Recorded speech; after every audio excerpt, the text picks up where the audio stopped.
sky was iron overhead, the ground was cracked and dry, a famine in the homeland, just watching hope go by.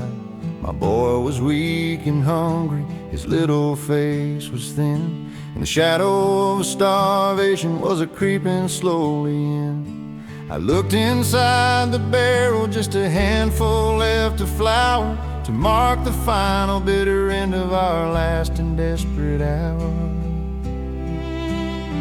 And my plan was just to make a cake, a final last goodbye, for me and my own boy to eat and then to just lay down and die. But then I saw the prophet by the city's dusty gate. The words he spoke were heavy with a different kind of faith. He said, "Woman, bring me water and a little piece of bread." I told him all the truth of all the sorrow in my head. And he said, "Do not be afraid, but make a little one for me, and the God I serve will promise that you'll live and you'll be free." And the choice, it hung right in the air between what I could see and the voice of God Almighty speaking truth right down to me. And the miracle wasn't in the flour or the oil that wouldn't end, it was in the heart that chose to trust a God she couldn't comprehend.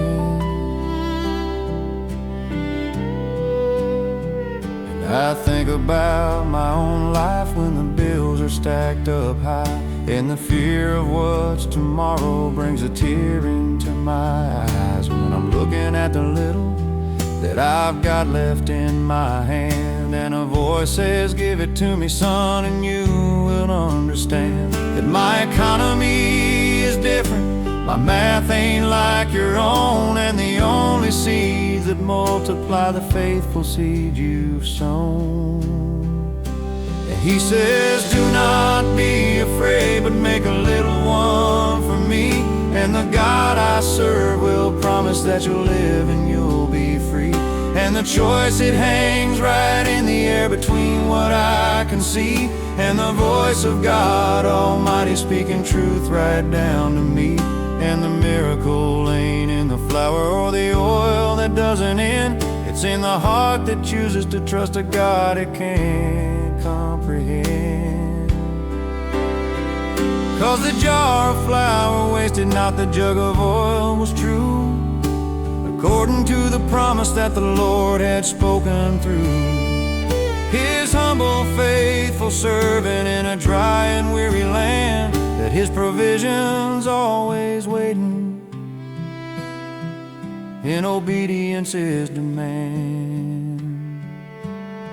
The last meal became the very first, the last meal when I quenched the prophet's thirst,